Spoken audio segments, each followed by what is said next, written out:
안녕하십니까. 네, 안녕하세요. 이제 드디어 수강생분들이 가장 어려워하는 투자론 부분으로 들어왔습니다. 투자론. 근데 제가 단언코 말씀드릴 수 있는 건 투자론은 쉽다. 그리고 투자론을 열심히 공부해놔야 나중에 차별화된 공인중개사로 거듭날 수 있습니다. 자, 생각해 보세요. 시험 공부할 때 뭐가 제일 어려웠냐 얘기를 하면 투자론하고 감정평가론이 제일 어려웠대요. 보통 합격생들이 하는 얘기가. 그래서 어떻게 했냐 그러면 포기했대요. 예. 그런데 실제로 나와서 중개업을 할 때 정말 필요한 게 뭐냐면 투자론하고 감정평가론이에요. 그래서 이 부분을 제대로 모르는 상태로 나가면 실무 강의를 들으면서 미친 듯이 다시 공부해야 돼요. 개념을 정확하게 이해하고 가는 게 제일 중요합니다. 아시겠죠? 오늘부터 열심히 하시는 거예요. 투자론을 오늘 4시간 진행하고 다음 주에 한 1시간에서 1시간 반? 그 정도를 더 진행하면 투자론 부분이 다 끝날 것 같아요. 그리고 우리 교재에 투자론 부분의 내용들이 시험에 나오는 내용들은 다 적혀 있어요. 근데 한 가지, 제 기본서를 쭉 다 읽어봤는데 약간 넘치는 부분도 있어요. 그러니까 부족하지 않다는 게 굉장히 훌륭한 거예요. 제가 이 부분은 조금 나중에 심화 이론 때 보겠습니다. 그러면 그 부분은 심화 때 보는 거예요. 근데 내용 중에 어떤 부분을 띄워놓고 가는 게 아니라 그 내용 중에서 약간 딥하게 들어가는 부분만, 깊게 들어가는 부분만 뒤로 살짝 밀어둔다는 얘기예요. 다 보긴 볼 거예요. 이해되셨죠? 자, 이제 들어갑니다. 투자론이에요, 투자론. 그럼 여러분, 우리 정책론 공부할 때 정책은 누가 펼치죠? 정부가. 그래서 정책론은 기본적으로 누구 입장에서 공부를 하는 거다? 정부의 입장, 정부의 시각에서 정책론을 공부하는 거예요. 그러니까 정부는 정책을 펼칠 때 고소득층을 위한 정책을 펼치더라, 펼치지 않더라? 펼치지 않아요. 펼치긴 하죠. 고소득층에게 많이 뜯어내서 저소득층을 위한 공공사업을 펼치는 거죠.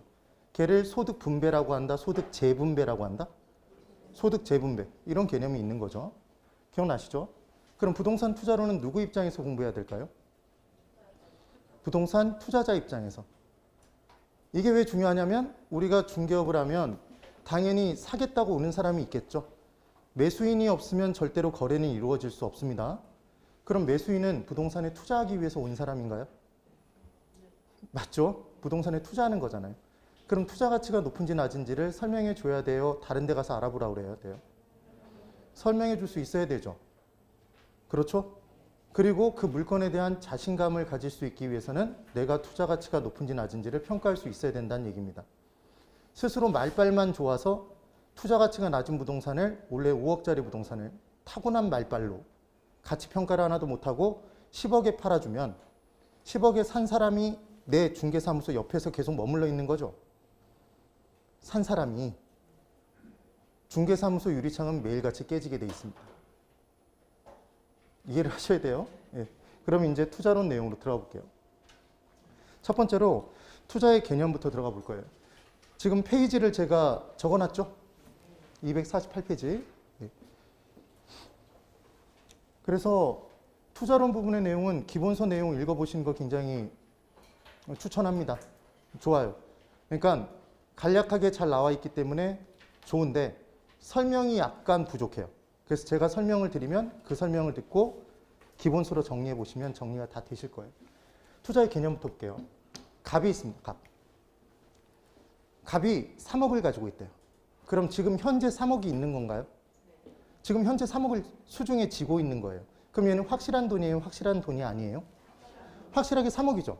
내가 손에 쥐고 있는 3억이 2억 9천일 수도 있고 3억 1천일 수도 있다. 이런 개념 아니잖아요. 그래서 얘는 확실한 돈이에요. 현재 확실한 돈 3억이 있네요.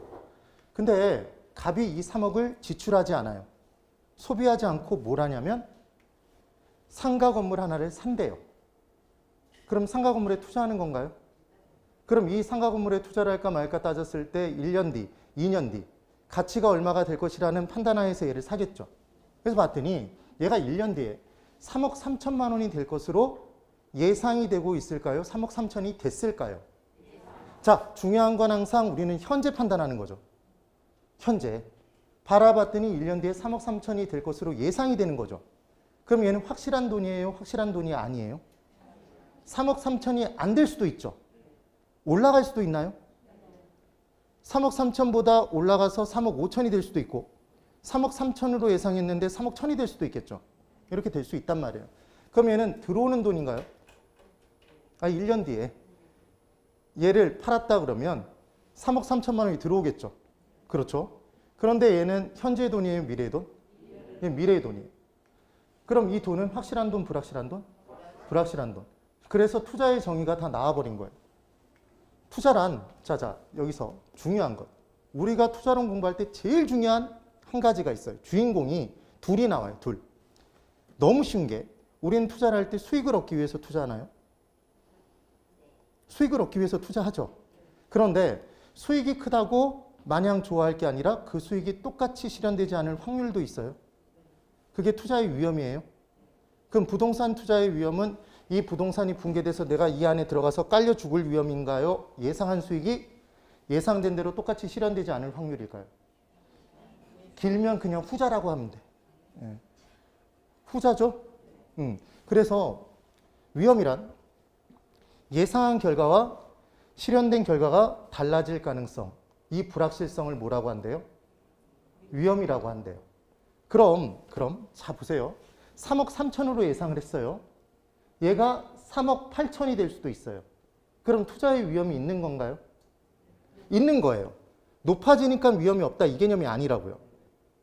이 예상한 수익으로부터 벗어나서 존재하는 걸 뭐라고 얘기한다? 투자의 위험이라고 얘기한다. 이 개념이 첫 번째 출발이에요. 그러면 투자의 정의가 이미 나와버렸네요. 투자란 현재 확실한 돈을 소비하지 않고 미래의 불확실한 수익과 교환하는 건가요? 맞아요. 그래서 이제 투자란 현재의 확실한 지출과 미래의 불확실한 수입을 교환하는 행위다. 이 표현이 나온 거네요. 그런데 중요한 건, 자 보세요. 시점이 두 개예요. 현재 돈과 미래 돈이죠. 네. 그럼 우리는 실제 투자를 할 때 수익과 지출을 비교해요? 아니, 우리가 항상 얘기하잖아요. 이 일을 하면 수지가 맞는다, 수지 맞지 않는다 이런 표현 써요, 안 써요? 쓰죠. 수지가 뭐예요? 뭐의 줄임말이야? 용인 옆에 수지야? 수입, 지출이죠. 그래서 수익과 지출을 맞춰보는 게 투자 분석의 끝이란 말이에요. 그런데 투자의 정의상 수입이 언제 들어온다가 포인트다? 미래 들어오니까 이 미래 돈이 과연 현재 돈과 똑같은 돈의 가치가 있겠느냐? 이게 우리가 공부한 내용의 포인트겠죠. 그런 거예요. 그럼 이제 부동산 투자의 장점에 대해서 이제 보는 거예요. 중요할까요? 중요하지 않을까요? 별로 중요하지 않아요. 이 중에 딱 하나만 건져가면 돼요. 자, 첫 번째 지렛대 효과의 향유가 있대요. 얘가 뭔지 이제 설명을 드려볼게요. 부동산 싸요, 비싸요? 비싸죠. 고가성을 띄어. 그럼 내 돈만 갖고 사기가 쉬워요, 어려워? 어려워요. 그럼 우리는 은행에서 돈을 빌린단 말이에요. 그럼 은행에서 싼 이자로 돈을 빌려야 돼요? 비싼 이자로? 싼 이자로 돈을 빌리면 내 돈의 수익률이 더 높아져요? 뭔가 좋을까요? 좋지 않을까요? 좋아지겠죠. 그럼 내 돈을 지분액이라고 한단 말이에요. 지분액. 그러면 지분 투자자의 수익률을 지분 수익률이라고 해요. 그래서 남의 돈을 빌려서 남의 돈 빌리는 걸 자금을 융통한다 그래서 줄여서 금융이라고 한다고요. 그럼 금융의 지렛대 효과를 누려서 내 돈의 수익률을 더 높이고자 하는 것, 이게 뭐다? 지렛대 효과예요. 자, 여러분, 지렛대는 우리 학창시절에 공부했지만 지렛대를 이용하는 가장 큰 이유가 무거운 걸 적은 힘으로 들어 올리고자 하는 거죠. 적은 내 돈으로 높은 수익률을 높이고자 하는 것, 올리고자 하는 것, 이게 뭐다?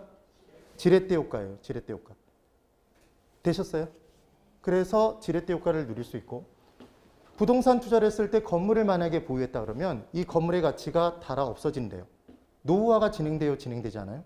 진행되겠죠. 그럼 그만큼 가치를 까줘요. 그래서 건물을 임대해서 수입이 발생하면 너 건물도 달아 없어졌네? 건물의 가치가 떨어졌잖아. 그럼 그 건물의 가치가 떨어진 만큼을 그 수입을 올리기 위한 비용으로 인정해 줄게. 이게 감가상각비란 말이에요. 그러니까 감가상각을 할 만큼 세금이 늘어요, 줄어요? 비용으로 떨군 만큼 과세상 소득이 줄어드니까 절세 효과를 누릴 수 있겠죠? 이런 표현이 나오는 겁니다. 그 다음 세 번째, 구매력을 보호한대요. 구매력을 보호한대요. 제가 오늘 얼마 전, 한 3일 전인가 기사를 봤어요. 기사를. 그 기사에 뭐라고 나왔냐면 우리나라에 지금 현재 기준으로 4개월 연속 매월 3.6%씩 소비자 물가가 상승하고 있대요. 소비자가 물건을 사는데 그 물가가 매월 3.6%씩 상승하고 있답니다. 이게 기사가 떴어요. 이 기사를 보자마자 저는 깜짝 놀랐죠. 아, 실제로 그랬구나. 느낀 거예요. 근데 여러분들이 이걸 보시면서 보통 이렇게 생각하죠. 매월 3.6%? 그럼 100원짜리가 103.6원이 되는 거네? 뭐 그 정도를 가지고 이런 생각을 한단 말이에요. 근데 이게 매월이라는 게 제일 중요한 거죠. 매년이 아니라. 그럼 얘가 매월 이렇게 발생했을 때 매월이면 1년에 몇 달이에요? 12달이죠. 12개월이에요? 12개월이죠. 그러면 지금 처음 출발한 100% 기준으로 10만 원짜리가 있다면 얘가 얼마 정도가 될까요? 이 느낌을 받아야 돼요. 이걸 공부하는 게 우리가 지금 공부하는 내용의 핵심인 거예요. 얘가 얼마 정도가 되냐면 1년 뒤에 150% 정도가 돼요. 10만 원이었던 게 15만 원이 된다고요. 그럼 이마트 가서 장을 볼 때 10만 원이면 담았던 카트 양을 채우기 위해서는 얼마를 지출해야 된다고요? 15만 원. 어마어마하게 올라가고 있는 거예요, 지금. 네. 얘가 2년 뒤가 되면 24개월이 지나겠죠? 예. 이렇게 올라갔다면 얘가 얼마가 되냐면 234% 정도가 돼요. 그 말은 2년 동안 매월 3.6%씩 물가가 상승하면 10만 원짜리가 얼마가 된다? 23만 얼마가 되는 거예요. 그러면 똑같은 카트를 채우기 위해서는 전에 얼마 있었는데 10만 원이면 채웠는데 23만 원이 필요하다는 얘기입니다. 그럼 돈의 가치가 그만큼 올라갔어요? 떨어졌어요? 화폐 구매력이 떨어진 거죠. 그러니까 물가와 물건의 가격과 화폐 가치는 비례해요? 반비례해요? 반비례. 우리 시험에 나올까요? 안 나올까요? 나와요. 당연히 나온다고. 이해가 되세요? 그래서 이런 부분들을 기억해야 되죠. 그런데 중요한 건, 자, 돈이 있어요. 돈이 있어. 근데 돈을 쥐고만 있으면 10만 원을 쥐고만 있어요. 1억 있어. 1억 있어. 1억을 그냥 쥐고만 있어. 그럼 이렇게 물가가 상승되면 내 돈의 가치는 그만큼 떨어졌어요? 떨어졌죠. 이게 인플레이션 효과란 말이에요. 물가 상승에 따라 화폐 자산의 가치가 떨어지는 거예요. 그런데 그 1억으로 건물을 샀어. 그럼 건물의 가격도 올라가요? 일반적으로 같이 올라가겠죠. 그러면 가치가 보존돼요? 보존되지 않아요? 보존되죠. 올라가는 만큼 올라갔으니까. 그러니까 인플레이션 효과를 해지하는 효과가 있다라고 얘기를 해요. 그러니까 얘는 구매력 보호가 되는 건가요? 네, 지금 그 얘기인 거예요. 그 다음 부동산 투자는 주식 투자보다는 안전한가요? 예금 투자보다는 수익성이 높아요. 그래서 안전성과 수익성이 높다 이렇게 얘기를 하는 거죠. 그리고 부동산을 하나 사면 보유 기간 중에 놀리지 않고 임대하겠죠. 그럼 그때 임대 수입이 들어올 거예요. 걔를 소유이익이라고 얘기를 합니다. 소유함에 따라 이익이 발생하겠죠. 그리고 팔았어. 내가 산 값보다 비싸게 받고 팔았어요. 그럼 보유 기간 중에 자본가치 증가에 따른 이득을 누린 건가요? 자, 절 보세요. 1억 주고 샀어. 2억 받고 팔았어. 얼마 남았어요? 1억. 우리는 그 1억을 뭐라고 하죠? 자, 1억은 취득가액이에요. 아니, 산값. 취득가액이죠. 그럼 2억은 판값이죠. 양도가액. 얼마나 멋진 표현이에요. 그럼 둘 사이에 차이가 발생했어요.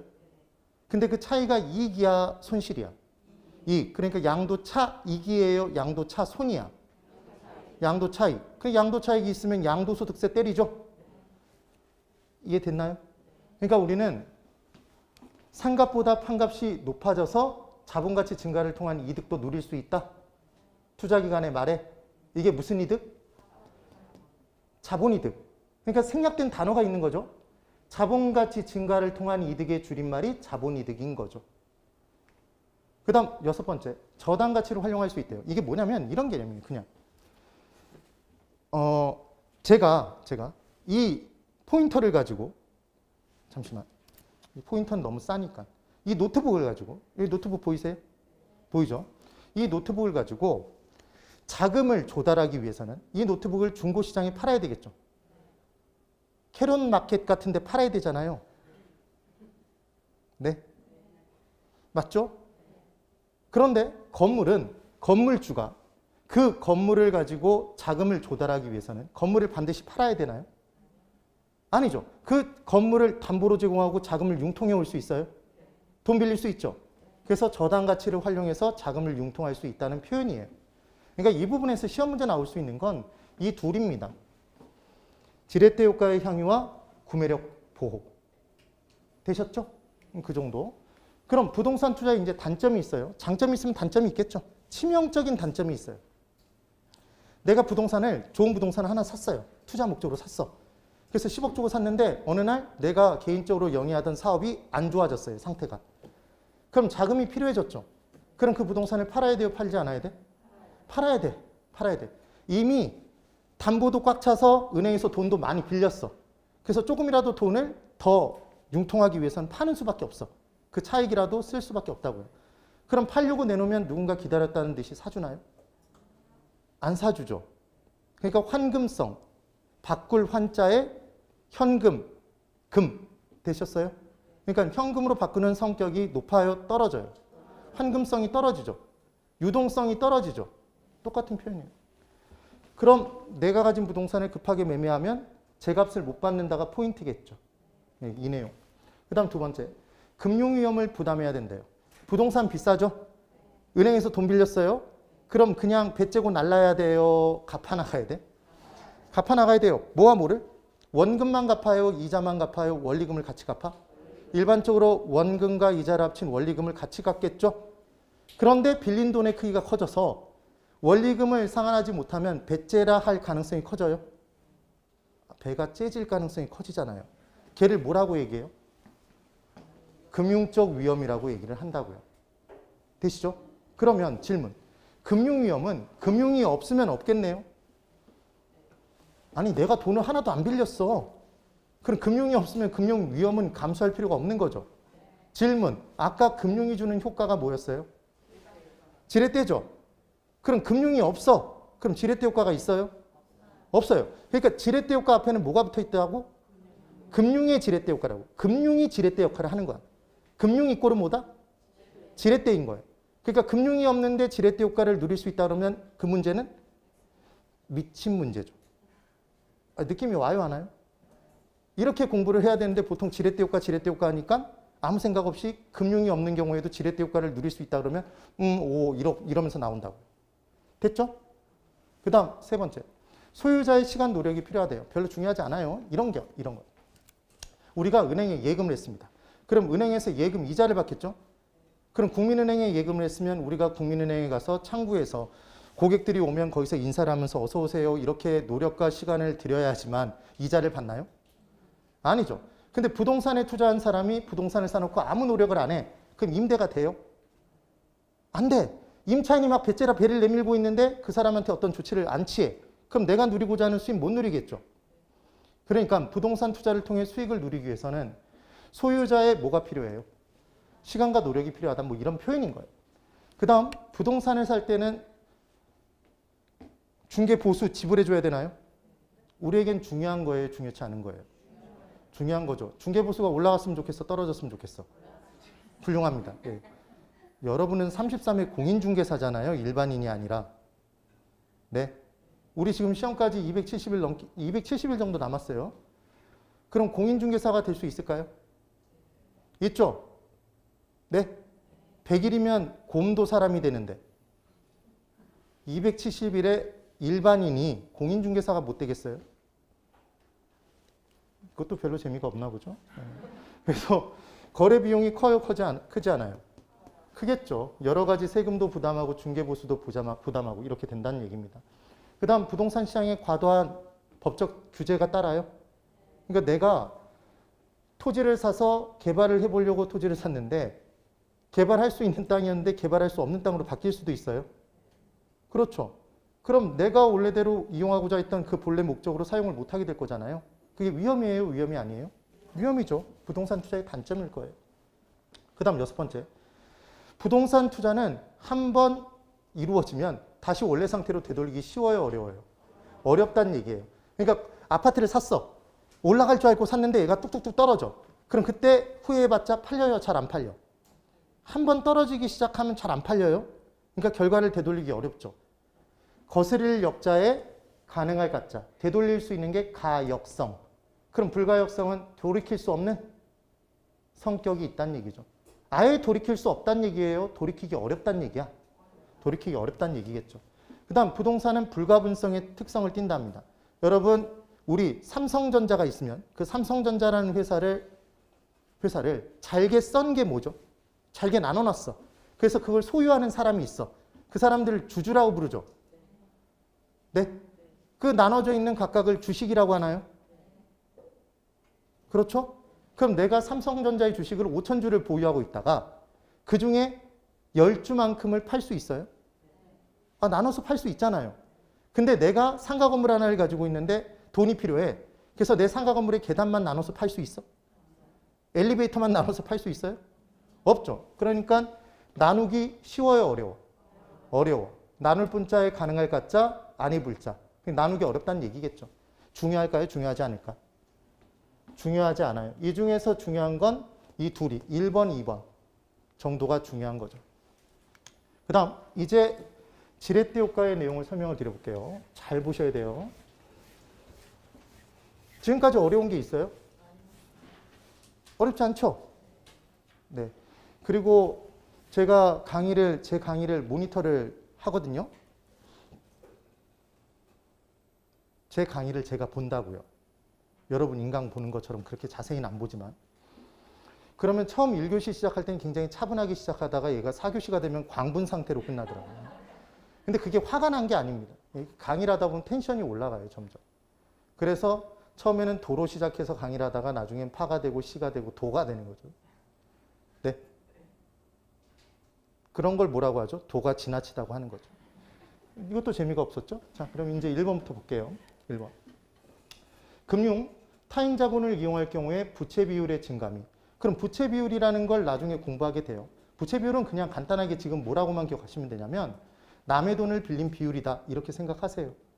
그럼 여기를 보세요. 금융이 커지면 남의 돈을 많이 빌렸대요. 부채 비율이 커지는 거예요. 지금은 그냥 부채 이꼬르 뭐다? 금융이라 생각하시면 된다고요. 남에게 빌린 돈. 그게 차지하는 비율이 무슨 비율? 부채 비율. 그럼 부채 비율이 내려갔다는 얘기는 남의 돈을 적게 빌렸다는 얘기네요. 그럼 질문. 지렛대가 큰 걸 사용하는 거예요? 지렛대 작은 걸 사용하는 거야? 작은 걸. 뭐와 뭐가 같은 거니까? 금융과 지렛대가 같은 거니까. 그럼 부채 비율이 커졌다는 얘기는 지렛대를 큰 걸 사용하는 거네요. 자, 여러분 학창시절에 우리 공부할 때 지렛대를 어마어마하게 긴 걸 사용하면 우리가 달을 들어 올릴 수 있대.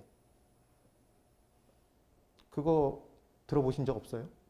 그러니까 지렛대가 커지면 커질수록 지렛대 효과는 커져요? 작아져요? 작아져? 커진다고. 지렛대가 커지면 지렛대가 주는 효과는 커지는 거지. 근데 짧은 지렛대를 사용하면 지렛대 효과는 작아지겠네요? 그 얘기인 거예요.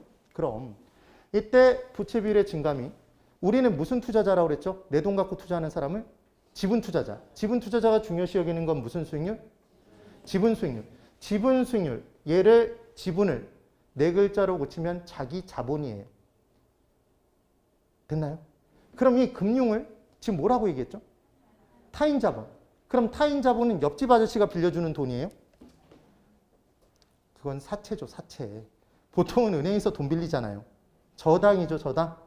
저당. 그래서 자기 자본 수익률에 미치는 효과를 말한다 이렇게 돼 있네요. 그럼 포인트는 여기 보세요. 이게 핵심이에요, 핵심. 중간에 피곤하면 약간 눈 감고 들어도 돼요. 근데 눈 감고 듣는 건지 자는 건지는 제가 판단할 수 있어요. 네? 그 정도 느낌은 있으니까. 여기 잘 보세요. 지금 무슨 효과죠? 지렛대 효과죠? 그럼 지렛대 효과는 총 수익률의 변화가 생길까요? 총 수익률의 변화가 생길까요? 지분 수익률의 변화가 생길까요? 어떻게 알았어요? 아, 그렇죠. 지지하면 되겠죠. 아, 지렛대 효과는 뭐가 변하는 거다? 지분 수익률이 변하는 거예요. 그러니까 문제에서 만약에 문제가 이렇게 나온다고요. 나중에 제일 헷갈려하는 문제가 이거예요. 지렛대 효과를 이용하면 총 수익률이 높아진다. 총 수익률이 낮아진다. 총 수익률의 변화를 가져올 수 있다 그러면 O다 X다? X예요. 뭐는 그대로고? 총 수익률은 그대로인 거야. 걔 건들면 총 맞아 죽는 거예요. 뭐가 변하는 거예요? 지렛대 효과는? 지분 수익률이 변하는 거라고. 그러면 여기만 보고 대답해 보세요. 우리는 지분 수익률이 높은 게 좋아요? 낮은 게 좋아요? 지분 수익률이 낮은 게 좋아? 정의 이름으로 용서치 않을 거예요. 지분 수익률은 높아질수록 좋잖아요. 그렇죠? 그러면 자 여기 보세요. 우린 좋은 걸 정이라고 했어요? 부라고 했어? 정 플러스라고 그랬죠? 그럼 지렛대 효과는 좋은 게 있고 나쁜 게 있겠네요. 결과적으로. 그럼 지분 수익률이 높아지면 정의 지렛대 효과. 뭘 이용했더니? 금융을 이용했더니 그럼 금융을 이용하기 전에 전체 돈의 수익률이 있었겠죠. 그 투자에 총수익과 총투자액으로 나눈 총수익률이 있었을 거야. 그럼 총수익률과 비교했을 때 지분 수익률이 원래는 같았겠죠. 뭘 이용하기 전에는. 금융을 이용하기 전에는 같았는데 내 돈이 전체 돈이니까. 내 돈의 수익률이 전체 돈의 수익률이라고. 근데 남의 돈을 빌렸어. 얘가 딱 끼는 순간 뭐가 변해서? 지분 수익률이 변해서 총 수익률보다 높아지면 무슨 지렛대 효과? 정의 지렛대 효과. 낮아지면 부의 지렛대 효과. 빌렸는데 똑같아. 그럼 중립적 지렛대 효과 또는 지렛대 효과가 나타나지 않는다. 이렇게 얘기를 하겠죠. 됐나요? 네. 지지. 네, 지지. 그래서 이제 지렛대 효과의 내용을 본격적으로 한번 보죠. 정의 지렛대와 부의 지렛대와 중립적 지렛대래요. 그럼 지분 투자자는 지렛대 효과를 누릴 때 정의 지렛대 효과를 누리기 위해서 남의 돈, 금융을 빌리겠죠. 그게 포인트인 거예요. 그럼 금융의 지렛대 효과라고 지금 제가 적어놓은 겁니다. 앞으로 꼭 공부하실 때 복습할 때 지렛대 효과 앞에다 뭘 적어놓고 풀어야 된다? 금융의 지렛대 효과. 금융 이꼬르 지렛대. 금융이 커질수록 무슨 비율이 커질수록? 부채 비율이 커질수록 금융을 크게 사용할수록 지렛대 효과는 커진다. 그게 정의 지렛대 효과든 부의 지렛대 효과든 그게 더 커지는 거다. 지금 그 얘기인 거예요. 그래서 누구 입장에서 판단한다 우리는? 지분 투자자. 자, 여러분 절 보세요. 그냥 구분 지어버릴 거예요. 우리가 부동산을 샀어요. 아파트를 샀어. 아파트가 전체 10억이에요. 근데 내 돈 5억에 은행에서 5억을 빌려서 집을 샀어요. 그러면 거실과 부엌은 내 소유고, 예? 안방과 작은 방은 국민은행 소유예요? 다 누구 소유야? 내 소유죠. 그러니까 소유하는 사람은 무슨 투자자야? 지분 투자자. 내 돈을 가지고 투자해서 소유하는 사람이 지분 투자자인 거예요. 됐죠? 그럼 은행은 돈을 빌려주고 뭘 목적으로 빌려줬을까요? 임대 수입 목적으로 빌려줬을까요? 이자 수입? 이자 수입. 그게 무슨 투자자? 저당 투자자라고 얘기를 한다고요. 그럼 여러분 조사 들어갑니다. 이 중에 나는 은행이다 손 들어보세요. 나는 은행이다. 은행 직원이 아니라 은행이다. 은행. 없죠? 단 한 명도 없다고. 그러니까 우리는 당연히 다 무슨 투자자? 지분 투자자니까 투자론을 공부할 때 투자자 입장에서 공부하죠. 무슨 투자자 입장에서? 지분 투자자 입장에서 공부를 해주는 거예요. 된 거예요. 그럼 남의 돈은 자 이제 시각의 변화예요. 지분 투자자 입장에서 남의 돈은 싸게 빌리는 게 좋아요? 비싸게 빌리는 게 좋아요? 싼 이자 비싼 이자? 싼 이자. 낮은 자금 조달 비용? 지금 갑자기 기분이 안 좋아졌죠? 그러니까 돈을 빌려왔잖아. 그럼 자금을 조달한 거죠.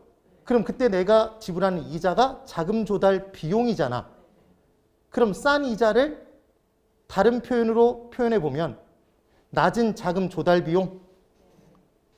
이죠? 지금 그 얘기인 거야. 그럼 지금 남의 돈은 싸게 빌리면 좋다? 이게 무슨 지렛대 효과? 좋으면 정이죠? 정의 지렛대 효과. 지금 비교의 기준을 바꿔버린 거예요, 제가. 이제 뭘 갖고 비교할 거냐면 남의 돈이 싼지 비싼지는 이 남의 돈의 이자율 갖고 판단하겠죠.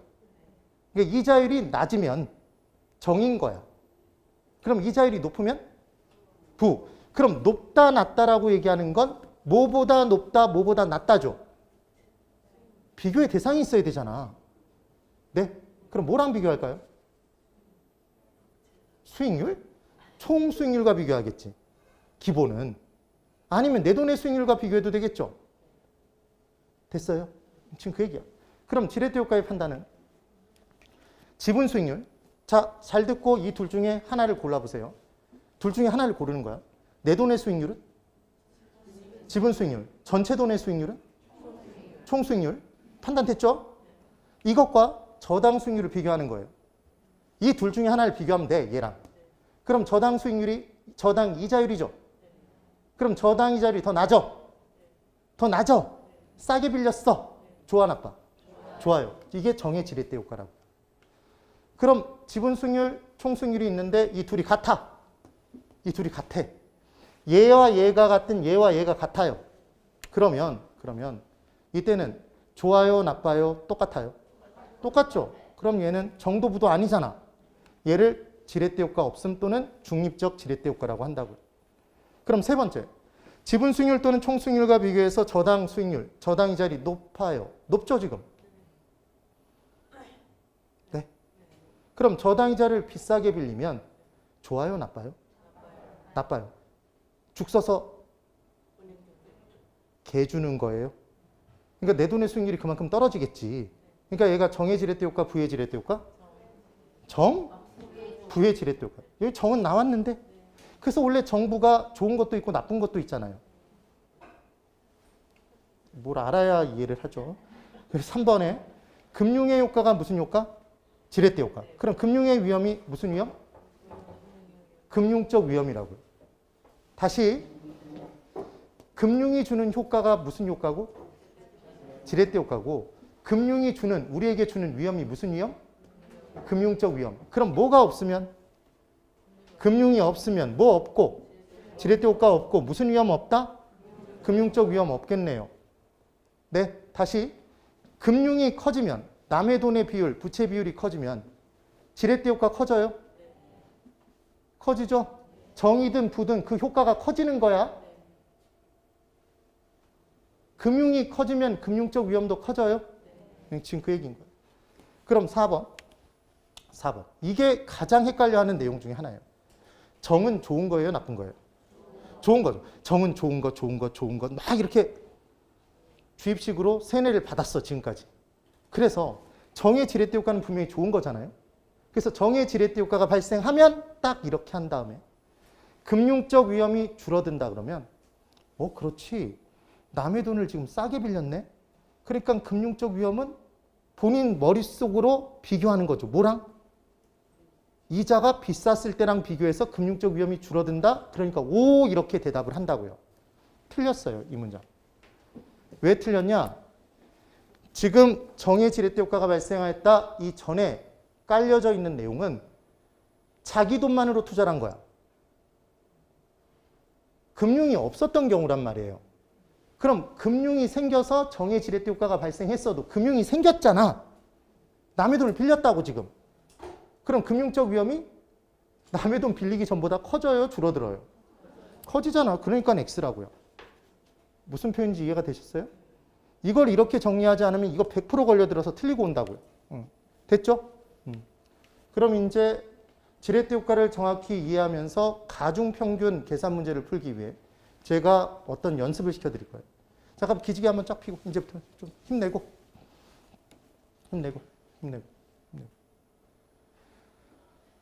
여러분 뭐가 되고 싶다고요?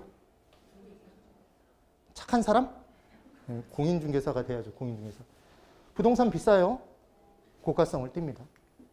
그럼 이제 전체 돈이 있어요. 전체 돈. 건물이 있어. 10억이래요. 그럼 그게 전체 돈이에요? 맞죠? 그러면 그 전체 돈을 내 돈만 갖고 사기 쉬워요? 어려워요? 어려우니까 남의 돈이 껴요? 지금 그 얘기를 하는 거예요. 그러니까 항상 전체 돈은 뭐 더하기 뭐야? 내 돈 더하기 남의 돈이에요?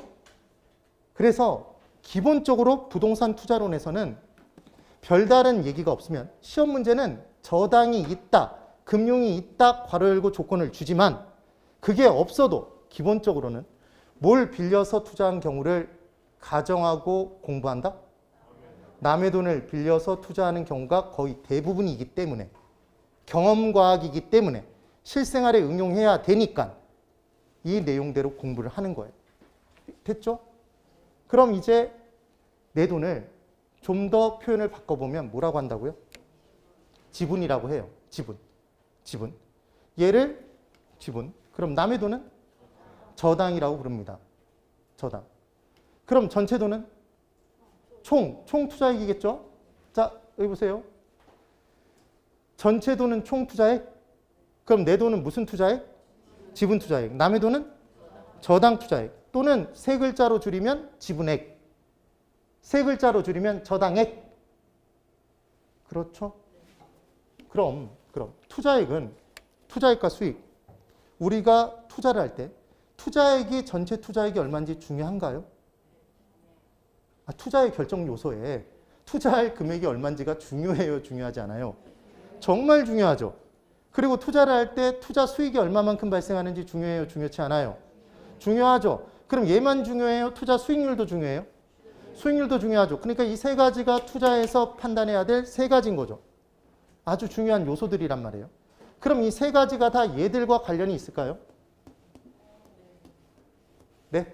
그럼 여기 보고 대답해 보세요. 투자액의 종류 몇 개? 세 개? 사실은 두 개죠? 네? 수익의 종류 몇 개? 세 개? 세 개라고 부를 수 있다고요. 사실은 이 둘이 합쳐지면 얘죠. 지금 그 얘기를 하는 거야. 그럼 수익률의 종류도 세 개? 합니다. 전체 돈의 수익률은?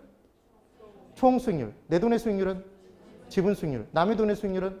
저당 수익률. 저당 수익률이 저당 이자율? 같은 거예요. 같은 거야. 그럼 수익도 세 개? 전체 돈의 수익?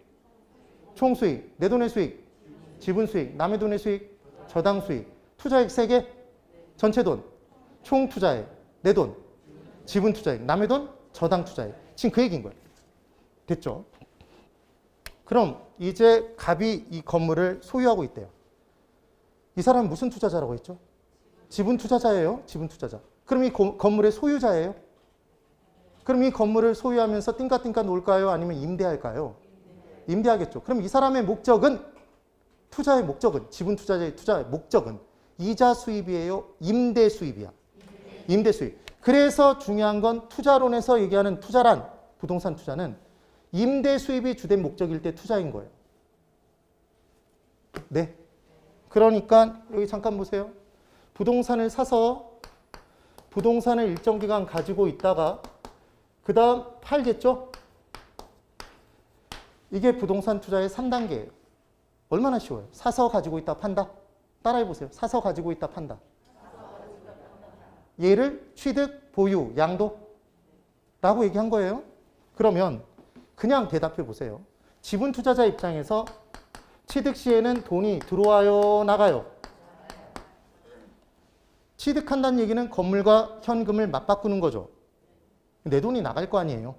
그럼 집 나가는 내 돈을 세 글자 뭐라고 할까요? 아니, 집 나가는 내 돈을 세 글자로 뭐라고 한다고요? 지분액. 아까 연습했잖아. 그랬더니 아까는 아까고 지금은 지금이죠. 뭐 2분도 안 지났을 거예요. 2분도. 그래서 얘는 지분액이죠. 맞아요. 그래서 얘가 3억이 나갔단 말이야. 만약에 취득할 때. 그럼 보유기간 중에 이 3억이 한 방에 들어와요? 보유기간 중에? 건물 보유기간 중에 내가 살 때 지불한 돈이 한 방에 안 들어오죠? 그럼 보유기간 중에 놀려요, 놀리지 않고? 임대한다고 그랬죠? 그럼 얘는 임대 수입이 들어오겠죠? 그렇죠? 임대 수입이 들어온다고요, 그냥. 개념 자체가. 그럼 양도하면 내가 산 값보다 판 값이 높다면 뭐가 발생한 거예요? 양도 차익? 얘가 발생하죠? 근데 이 양도 차익 발생한다고 보기 전에 팔게 되면 어떤 일이 발생하는지 잘 보세요.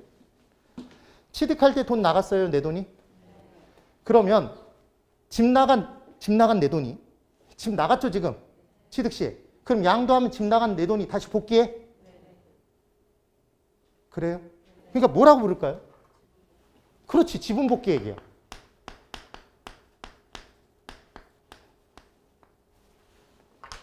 됐나요? 지금 그 얘기란 말이에요, 지금. 개념 자체가. 그럼 부동산 투자는, 지분 투자자는 여기 보세요. 뭘 목적으로 투자를 한대? 임대 수익. 그럼 부동산 투자는 얘가 중심일 때 투자예요? 보유기간이 중심. 그래서 뭐가 중심일 때? 임대 수입을 누리고자 했을 때 부동산에 투자한 거네요. 그럼 임대 수입을 누리고자 하는 사람은 관리를 잘 해야 될까요? 관리 의사가 있어요, 없어요? 관리 의사가 있죠. 그럼 짧은 기간 보유하고 있다가 파는 게 목적일까요? 오랜 기간 보유할까요? 오랜 기간 보유하겠죠? 투자는. 그럼 관리 가능한 적정량만 사요? 많이 사? 적정량만 사겠죠. 그럼 멀리 떨어진 부동산은 관리하기 쉬워, 어려워? 그러니까 지역 범위가 자기가 사는 지역 중심으로 투자는 지역 범위가 넓을까요? 좁을까요? 좁아요. 그런데 이제 투기는 뭐가 목적이 아니야? 얘가 목적이 아니에요. 오로지 싸게 사서 비싸게 파는 데 초점 꽂혀 있는 거죠. 그렇잖아요.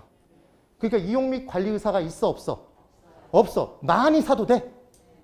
관리할 게 아니니까. 멀리 떨어진 부동산도 다 사도 돼. 관리할 게 아니니까. 그렇죠? 돈 놓고 돈 먹기잖아요. 그게 뭐다? 투기예요. 그러니까 투기는 취득과 양도 단계가 있겠죠. 보유 단계가 없다고. 사실상. 물론 보유하고 있지만 보유가 핵심이 아니란 말이에요. 그러니까 투자는 이 셋이 다 나와야 되는 거예요. 셋이 다 나오는데 중심이 뭐다? 보유죠. 그러면 자, 얘가 주인공이에요. 부동산 투자는 보유기간 중이 주인공이라고. 그럼 취득시는 보유기간의 초? 보유기간의 초. 잠깐만. 여기서 사서 이렇게 보유하잖아요. 예? 그러니까 취득시를 다른 표현을 쓰자면 기간 초? 그럼 양도시는 기간 말? 이런 표현이 왜 나오는지 이해가 되셨어요, 이제? 그 내용인 거예요. 뭐가 중심이기 때문에? 보유기간이 중심이기 때문에. 그럼 보유기간이 지분 투자자의 투자 기간이네요? 그래요? 그래서 핵심이 되는 건 뭘 핵심으로 하는 거다? 임대 수입이죠. 그럼 임대 수입의 또 다른 표현은 영업소득이에요. 임대해 주는 게 이 사람의 영업이잖아요. 지분 투자자의. 그러니까 영업소득을 통한 이득을 줄이면 소득이득이에요. 영업소득을 통한 이득 줄이면 무슨 이득? 소득이득. 그럼 팔았을 때 자본가치 증가를 통한 이득 발생할 수 있죠. 얘를 무슨 이득이라고 해? 자본이득. 그러니까 부동산에 투자하면 소득이득과 자본이득을 향유할 수 있다. 라는 멋진 표현이 성립되는 거죠. 얘를 소유이익이라고 표현할 수도 있죠. 소유기간 중에 누리는 이익이잖아. 네. 그럼 깨알 같은 복습 들어갑니다. 지금 소득이득과 자본이득으로 나눠질 수 있는 건, 누릴 수 있는 건 부동산의 특성 중에 뭐 때문이에요? 영속성, 임소형, 영재 임소형, 소가 뜨면 영속성이라고 그랬죠. 기억이 제발 나야 될 텐데. 예. 그래서 사실은 이 내용들에서 이제 줄기를 쫙 뽑아 내려오는 게 투자론의 끝인 거예요. 여기까지 됐습니다. 그럼 볼까요? 이제 저당 투자자는 그냥 은행이라고 생각하시면 돼요. 은행은 누가 투자를 하는데? 지분 투자자가 직접적인 투자를 하는데 돈 얹어주는 건가요? 그래서 뭘 목적으로? 자선 사업하는 거야? 뭔가 수입을 목적으로 해? 이자 수입을 목적으로 하는 거죠. 그래서 저당 투자자는 이자 수입을 목적으로 하는 애인 거예요. 됐네요? 그래서 기억할 때 MM으로 어떻게 기억하냐면 지분을 소유한다 이렇게 기억하세요. 이게 나중에 금융론에서 또 한 번 나오기 때문에 지분형인지 저당형인지를 물어보는 내용이 나오면 소유하면 무슨 형이다? 소유하면 지분형. 이걸 기억하기 위해서 따라해 봅니다. 지분을 소유한다. 지분을 소유한다. 예, 그렇습니다. 그리고 우리 모두는 지분 투자자예요. 그렇죠. 자, 이제 볼게요. 문제에서 이렇게 나오면 풀 수 있는지. 지금 연습이에요. 이게 연습과 동시에 끝내버리는 거예요. 너무 쉬우니까. 투자액이, 지분 투자액이 1억이랍니다. 지금 지분 투자액이 1억이에요. 저당 투자액이 2억이래요. 그럼 쉽게 지분 투자자는 자기 돈 얼마에? 1억에. 은행에서 얼마를 빌려서? 2억을 빌려서 전체 얼마짜리 부동산을 샀을까요? 전체 돈은 3억이에요? 이렇게 문제가 나올 수도 있다고요. 얘 얼만지. 예? 여기서 끝나진 않지만 중간 과정에 얘를 판단하는 문제를 풀 수 있어야 된다고. 그럼 얘가 3억이고 2억이면 얘 1억 알 수 있어요? 아실 수 있겠죠? 그럼 이제 수익이, 총 수익이 3천만 원이래요. 이 부동산에 1년 동안 총 임대 수입이 3천만 원이래. 그때 이자 수입이, 이자 지급액이겠죠? 지분 투자자 입장에서는. 저당 수익이 1천만 원이래. 그럼 내가 가져가는 수익은? 2천만 원 계산하실 수 있으세요? 계산이 쉬워, 어려워? 이거 어렵다 그러면 정말 과에 붙어서 아주 들들 볶아버릴 거예요. 그래서 얘는 이렇게 되는 거죠. 됐나요? 그럼 투자액과 수익은 돈이야, 돈이 아니야? 돈이죠, 돈. 그러니까 얘는 더하기가 돼요, 안 돼요? 금액이니까 기본적으로 더하기가 된다고요. 그럼 더하기가 된다는 걸 가치가산의 원리가 적용된다고 하겠네요.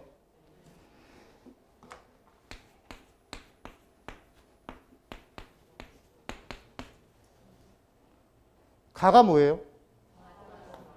별걸 다 하고 있죠? 가치가산의 원리가 적용된다는 건 빼기도 된다는 얘기잖아요, 당연히.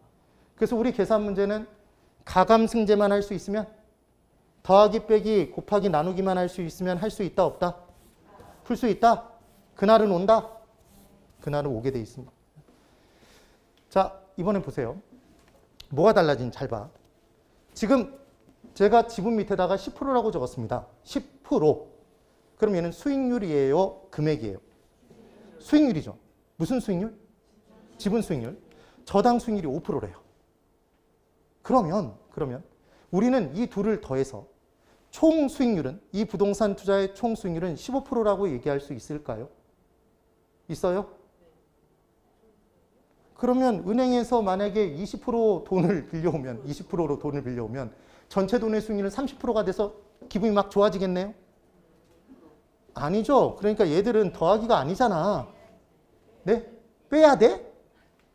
그래서 수익률은 비율이니까. 그리고 개념이 다른 비율이란 말이에요. 그러니까 탄력성에서 계산했던 내용하고 달라. 그래서 얘는 더하기를 못해요. 네? 그러면 이제 뭘 알았냐면 내 돈의 수익률과 남의 돈의 수익률을 합치면 전체 돈의 수익률이 된다가 성립하지 않는다는 걸 안 거예요. 그렇죠?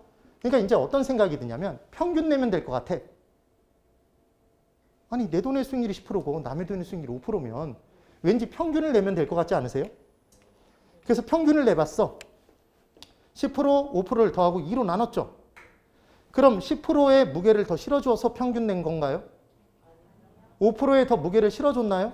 안 실어줬죠. 이렇게 그냥 숫자대로 더하고 그 숫자로 나누는 것, 수치대로 더하고 몇 개인지로 나누는 것, 얘가 산술평균이야. 그래서 산술평균의 대표주자는 한 반의 반평균. 시험 점수가 100점, 90점, 85점, 20점, 막 빵점 이런 사람들이 있어. 그럼 다 더해서 반평균 낼 때 100점짜리한테 무게를 더 실어서 와 우리 반의 100점은 특별하니까 우리 반 100점에다 더 무게를 실어서 100점에 가깝게 평균 낼 거야. 이렇게 하나요? 아니죠. 다 더해놓고 그냥 숫자로 나누잖아. 그게 무슨 평균이라고요? 산술평균. 그래서 산술평균 하면 얘는 7.5가 나오겠죠? 그럼 7.5로 계산하면 될까요? 지금? 안 된단 말이에요. 왜 안 되냐면 얘가 만약에 이렇게 평균을 내는 거라면 내 돈과 남의 돈의 비율이 꼭 1대1로 투자가 돼야 돼요. 똑같은 비율로. 그런데 우리가 실제 부동산 투자할 때 내 돈 10%에 남의 돈 90%. 네? 내 돈 90%에 남의 돈 10%. 이렇게 다르게 섞어서 투자할 수도 있나요? 전체 돈에서 차지하는 가중치가 달라질 수 있는 거죠. 그러니까 이렇게 산술 평균하면 안 된다는 얘기예요. 그래서 이제 평균은 어떻게 내냐면 10%와 5%가 있대요. 이게 무슨 수익률? 지분 수익률. 이게 무슨 수익률? 저당 수익률. 그때 저당이 4천만 원이랍니다. 저당 투자액이. 지분 투자액이 6천만 원이래요. 그럼 총 투자액은 얼마예요? 1억. 얘는 왜 더하기가 돼요? 금액이잖아요. 그렇죠. 지금 그 얘기를 하고 싶었던 거야. 그럼 얘는 지분 투자액은 전체 투자액 1억에서 6천만 원은 60%의 비중인가요? 이게 가중치죠. 더할 가짜에 비중할 때 중자. 무게를 실어주는 거야. 그래서 가중치가 60%. 그러니까 가중치는 뭐의 또 다른 표현이냐면 차지하고 있는 비율. 네. 그럼 저당의 가중치는 얼마죠? 40%? 얘 몰라도 알 수 있어요? 알 수 있죠? 얘가 60%면 더해서 100%가 나와야 되는 거죠. 이게 몇 프로야? 40%. 그럼 이제 산술 평균이 아닌 가중 평균을 해볼게요. 가중 평균은 가중치를 곱해서 평균하는 겁니다. 따라해 보세요. 가중치를 곱해서 평균하는 것. 무슨 평균? 예, 가중 평균. 그럼 해볼게요. 10%에 0.6의 가중치를 실었죠? 그게 곱한 거예요. 0.6을. 그럼 6%예요? 그럼 5%에는 0.4의 가중치를 실었죠? 0.4라는 게 40%? 맞죠? 그럼 얘를 곱해주는 순간 2%? 그럼 더하면 몇 프로? 8%. 이게 무슨 평균? 가중 평균치로 지금 이 투자에 무슨 수익률을 구한 거다? 총 수익률을 계산한 거죠. 되셨죠? 그럼 이때 제가 가중 평균의 개념을 하나 설명드릴게요. 여기 잘 보세요. 지금 몇 프로와 몇 프로죠, 여러분? 5%와 10%예요. 지금 5%와 10%죠? 5%와 10%예요. 그럼 산술 평균하면 얘는 얼마가 나오는 거예요? 이 둘을 산술 평균하면 중간이에요. 얘 7.5%죠? 이게 지분이었죠, 여러분? 이게 지분이었어. 이게 저당 수익률이었습니다. 저당 수익률이에요. 그때 얘 50%, 얘 50%면 딱 절반 7.5%죠. 맞죠? 그런데 이때 내 돈의 가중치가 점점 커져요. 내 돈의 가중치가 커지면 얘가 지금 총 수익률이잖아요.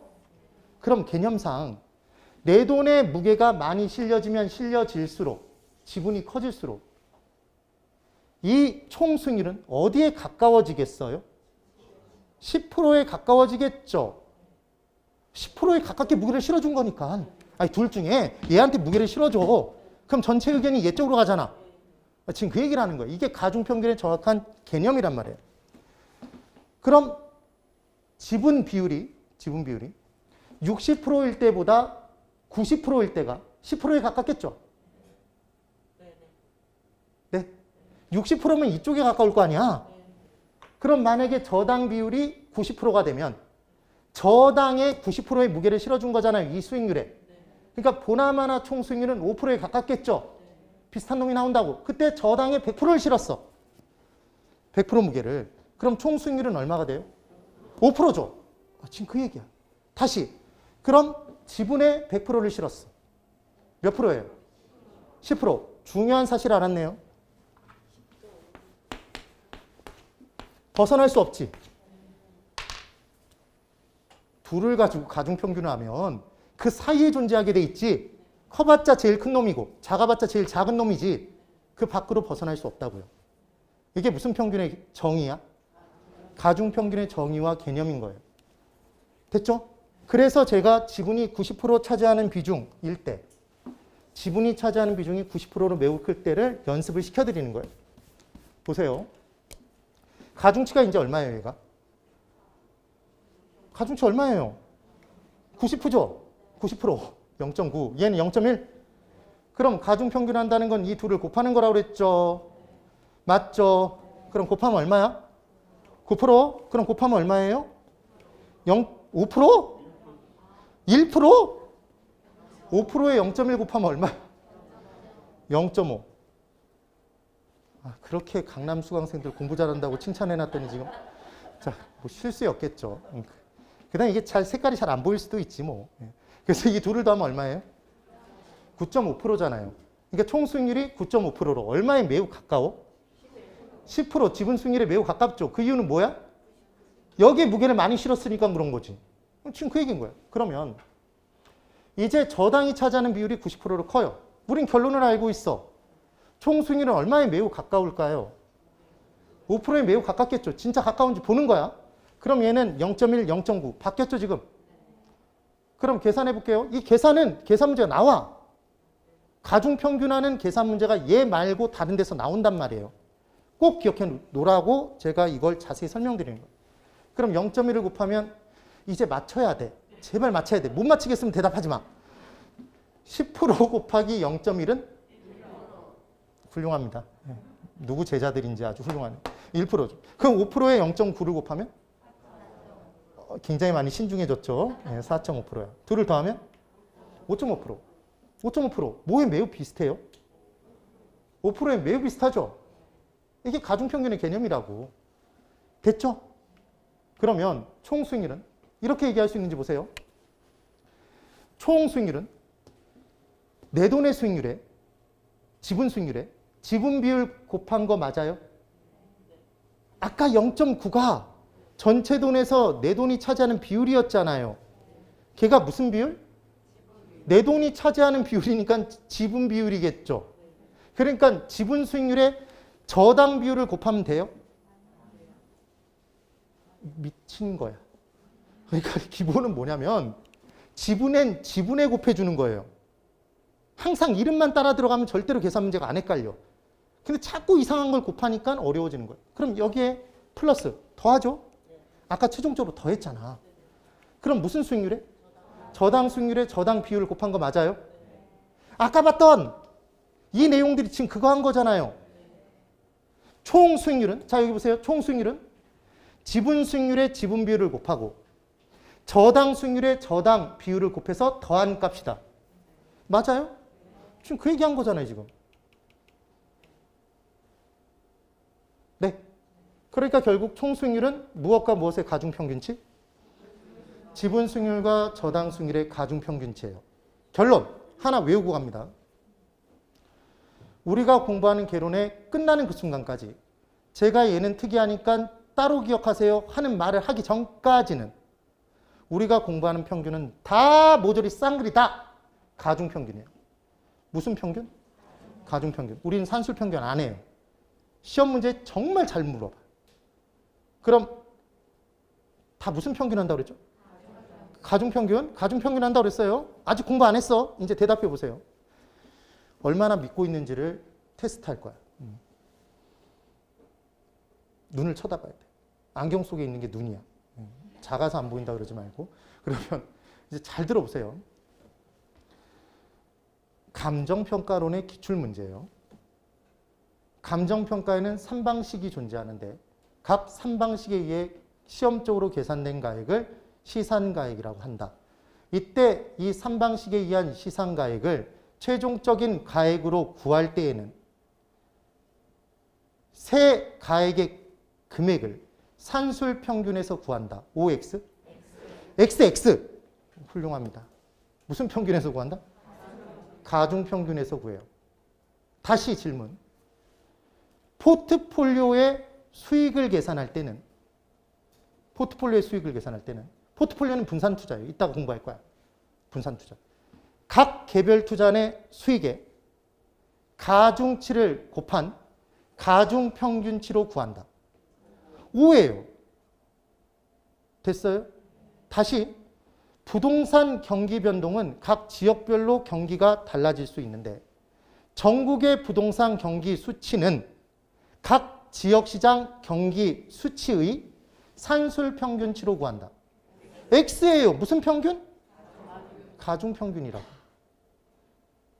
하여튼 틀려갖고만 오면 정말 용서치 않을 거예요. 됐죠?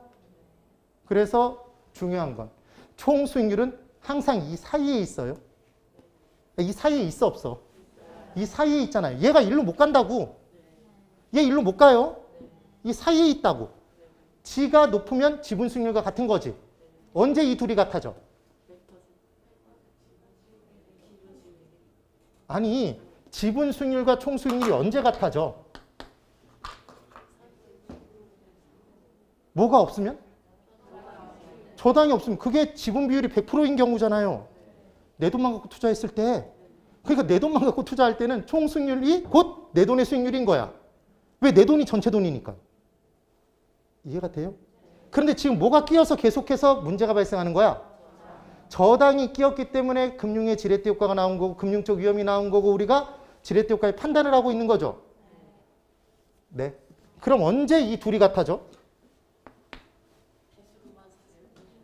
왜? 전부 다 남의 돈을 빌려서 샀을 때. 대단한 능력의 소유자죠. 이게 현실에 있어요, 없어요? 거의 있어. 근래도 봤잖아요, 사실은. 아시는 분은 알겠죠? 그냥 그렇게 하고 정리하고 넘어가. 그래서 이제 중요한 건 총 수익률은 뭐와 뭐 사이에 존재한다? 지분 수익률과 저당 수익률 사이에 존재해요. 그렇죠? 그럼 얘들이 같아. 자, 여기서 질문. 얘가 10%예요.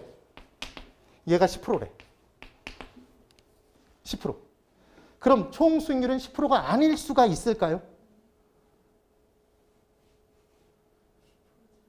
아니, 지금 제가 무슨 말씀을 드렸냐면 총 수익률은 내 돈의 수익률과 지분 수익률과 저당 수익률의 가중 평균치로 구한다고 얘기를 했잖아요. 평균치를 구할 때 키가 180인 애와 키가 180인 애를 평균 내. 그럼 키가 180인 A한테 무게를 아무리 실어주든 B한테 아무리 무게를 실어주든 평균은 얼마야? 180이지 그냥. 네. 그러니까 이 둘이 같으면 나머지 하나도 무조건 같아요? 그럼 이 둘이 같으면 나머지 하나도 무조건 같아요? 개념이 그렇겠지 지금. 남의 돈 빌린 상태라면. 그러니까 문제에서 이렇게 나오면 만나보세요. 총 수익률이 10%인 경우에 저당 이자율을 10%로 자금을 조달했을 때에는 정의 지렛대 효과가 발생한다. 뭘 그렇게 뭘 뚫어져라 쳐다보고 있어. 없지. 똑같다니까. 얘도 10%라니까. 네? 그러니까 중립적 지렛대 효과겠지. 지렛대 효과가 없다가 정답이 된다고요. 됐나요? 그 얘기인 거야. 그럼 이렇게 줄 수도 있겠네. 남의 돈을 빌렸는데 남의 돈을 빌렸는데 총 수익률과 지분 수익률이 같아졌다면 이때 저당 이자율은 뭐랑 같은 거다? 얘나 같은 거죠. 그렇게 판단할 수 있잖아. 그 얘기인 거예요. 이걸 모르고 들으면 이게 뭔 얘기인지 하나도 몰라요. 진짜로. 조금만 꼬아서 내면 거의 돌아버립니다. 그럼 셋 중 둘이 같으면 나머지 하나도 무조건 같아요? 네, 반드시 같습니다. 금융을 이용했으나 지렛대 효과는 없는 거죠. 이 경우가. 얘가 무슨 지렛대 효과? 중립적 지렛대 효과. 정도 아니고 부도 아니란 말이에요. 중립이야, 중립. 중립적 지렛대 효과라고 얘기를 해요. 그러면 잠깐만. 미세하게 얘가 길이가 길어진 거 보이셨어요? 원래 이 길이였잖아. 지렛대가 요만했다고 금융이. 근데 금융을 더 빌렸어. 저당 비율이 커진 거죠. 그럼 지렛대가 더 길어졌네? 길어졌는데 변화가 있어요? 없죠. 지금 높낮이에 달라진 게 없잖아. 자, 보라고. 여기서 이렇게 길어졌다고. 길어졌다는 게 뭐가 더 많아진 거라고? 예, 금융이 많아진 거예요. 지렛대가 커졌죠. 그래도 지렛대 효과는 중립적 지렛대 효과 그대로잖아. 네, 이걸 이해를 해야 된단 말이에요. 그런데 이제 잘 보세요. 총 수익률, 지분 수익률, 저당 수익률 이렇게 돼 있어. 그때 저당 수익률이 낮아졌어요. 자, 이거 잘 봐야 돼. 원래 얘가 없으면 뭐가 같아요? 지분 수익률과 총 수익률이 같아. 지금 1교시에 이미 흥분했네 지금. 그래서 이 둘이 같아. 그런데 저당 수익률을 싸게 빌렸어요. 낮게 빌렸어. 근데 지렛대는 여러분 잘 보세요. 지렛대는 막대기죠. 그럼 막대기가 이렇게 된 막대기가 있을까? 이렇게 된 막대기가 있을까? 그랬더니 뭐 그런 것도 있을 수 있잖아요. 그런 얘기 하면 안 된다고. 막대기는 항상 얘야. 예? 그러면 남의 돈을 싸게 빌리면 이제 막대기가 지렛대가 어떻게 향하는지 보란 말이에요. 방향이. 남의 돈을 싸게 빌리면 좋아요? 이게 정의 지렛대 효과잖아요. 그럼 이렇게 되는 거 맞아요? 얘 내려가니까 얘가 올라갔겠지. 그러니까 결론은 무슨 말이냐면 전체 돈에서 발생한 수익 중에 남의 돈을 싸게 빌리면 남에게 이자를 조금밖에 안 주잖아. 그러니까 내가 차지하는 부분이 더 커져요. 지금 그 얘기잖아요. 그럼 내 돈의 수익률이 높아졌으니까 정해지랬대 효과? 라고 판단할 수도 있겠죠. 판단하는 방법이 둘인 거지 지금. 됐죠? 그래서 지분 수익률이 저당 수익률보다 높으면 높죠 지금. 한 번만 그려보고 판단해 보라고. 그럼 지금 총 수익률이 저당 수익률보다 크죠? 그 다음 지분 수익률이 총 수익률보다 크지? 지금 얘를 여기다 갖다 놓은 거라고 둘둘. 그럼 지금 총 수익률이 저당 수익률보다 크죠? 이게 무슨 지렛대 효과? 정의 지렛대 효과. 그럼 반대로 이 중에 하나를 주면 뭐라는 걸 판단할 수 있어야 된다? 정의 지렛대 효과라는 걸 판단하실 수 있으면 돼요. 기준이 명쾌한 기준이 있죠? 잠깐 쳐보세요. 무슨 어려운 게 아니야. 저당 이자율이 낮아요. 낮아. 정의 지렛대 효과야? 부의 지렛대 효과야? 정의 지렛대 효과입니다. 지분 수익률이 높아졌어요. 정의 지렛대 효과예요? 부의 지렛대 효과예요? 정의 지렛대 효과죠. 됐죠? 그럼 정의 지렛대 효과의 정확한 정의는 남의 돈을 싸게 빌림에 따라 총 수익률보다 내 돈의 수익률이 높아지는 것이다. 그래서 보통의 거의 대부분의 사람들이 뭐와 뭐를 비교해서 정의 지렛대 효과를 판단하냐면 이 둘을 비교한다고요. 지분 수익률하고 총 수익률을 비교해. 왜? 얘가 중심이니까. 근데 얘를 이렇게 비교하려면 지분 수익률을 계산해서 구해야 돼. 얘 복잡해요. 총 수익률은 그나마 간단해. 그럼 둘 다 계산해서 비교해야 돼. 그러니까 효율적이에요? 효율적이지 않아? 효율적이지 않아요. 근데 문제의 저당이자를 항상 문제에 얼마라고 줘. 아예. 그러니까 우리는 얘를 비교하는 게 훨씬 좋겠죠. 총 수익률은 간단하다고 좀 더 계산이. 간단한 거 구해서 문제에 주어진 저당이자를 비교해서. 저당이자리 싸면 정의 지렛대 효과? 그럼 끝난단 말이에요. 그때 이제 잘 보세요. 지금 뭐가 달라지나 봐. 정의 지렛대 효과가 발생한 상태죠. 네. 이때 내 돈의 크기를 줄이고 남의 돈의 비율을 더 늘렸어. 금융을 키웠죠. 지금 이 상황에서. 그럼 지렛대를 더 길게 사용한 거야. 지금 칠판을 뚫어져라 봐. 뚫어져라. 길어졌어. 그럼 지분 수익률이 더 높아져요? 그대로야? 낮아져? 더 높아졌죠? 이게 정의 지렛대 효과라고. 그러니까 정의 지렛대 효과가 발생할 때도 지렛대를 더 긴 걸 사용하면 지렛대 효과는 더 커지는 거죠. 정의 지렛대 효과가. 그래서 지분 수익률이 더 많이 높아진다고. 네, 지금 그 얘기인 거예요. 그런데 이제 잘 보세요. 마찬가지야. 셋이 있는데 저당 수익률이 이번엔 높아요. 남의 돈을 비싸게 빌려왔죠. 좋아요? 나빠요? 나빠요. 얘가 부의 지렛대 효과예요. 그럼 막대기 모양이 어떻게 될지 보이죠? 지렛대가 어떤 모양일지? 이렇게 될 게 보이세요? 그럼 지분 수익률이 높아졌어? 낮아졌어? 남의 돈 빌리기 전보다 총 수익률보다 더 낮아져 버렸죠. 왜 낮아졌어? 얘한테 많이 줘버렸기 때문인 거지. 그러니까 내 돈의 수익률이 낮아졌으니까 정이다 부다? 부의 지렛대 효과? 동의하세요? 그럼 이제 이 크기수는 얘가 더 크겠네요? 이렇게 된 거잖아 지금. 네? 둘둘둘 깔아놓는 거라고요. 지분 수익률이 저당 수익률보다 작아져서 나쁜 거죠? 지분 수익률하고 총 수익률이 있을 때 총 수익률보다 지분 수익률이 낮아져서 나쁜 거죠? 총 수익률이 지분 수익률보다 지금 저당 수익률보다 낮아져서 나쁜 거죠? 그런데 저는 그렇게 판단 안 하고 남의 돈 비싸게 빌려왔으니까 나쁘다 이렇게 하고 끝낸다고요. 그게 포인트라고. 이게 무슨 지렛대 효과? 부의 지렛대 효과. 그럼 질문. 칠판. 이때 금융의 비율을 높였어. 대체 지금 부채 비율을 높인 거예요. 부채 비율. 그럼 지렛대가 커져요? 지렛대 크기가 커져? 자, 지렛대 방향이 바뀌어? 지렛대 크기가 크게 바뀌어? 크기가 길어지는 거죠. 금융을 더 많이 쓰면. 맞아요? 그럼 지분 수익률이 더 떨어져? 더 떨어지는 거죠. 이해가 되시죠? 그럼 제가 이렇게 질문을 드리면 만나보세요. 잘 봐봐. 부의 지렛대 효과가 발생했을 때 부채 비율을 줄이면 자자자 이건 늘어났던 거죠.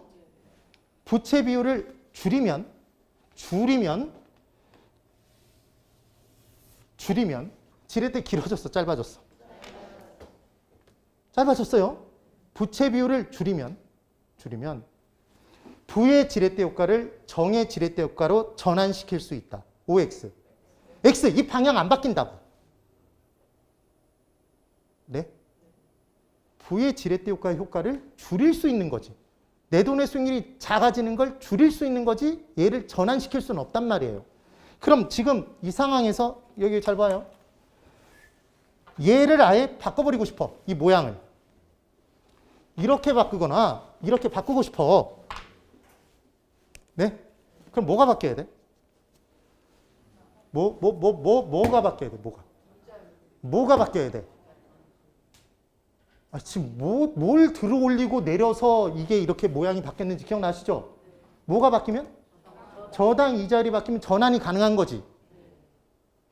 그러니까 부의 지렛대 효과가 발생하고 있을 때 부의 지렛대 효과가 발생이 되고 있을 때 저당 이자율의 변화를 가져오면 정의 지렛대 효과로 전환이 가능할 수도 있다.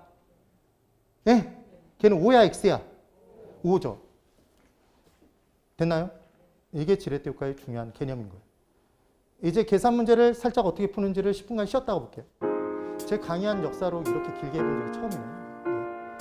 네. 자, 10분 쉬고 그 다음 내용 10분 쉬세요. 꼭 돌아오세요. 안 돌아오면 안 돼.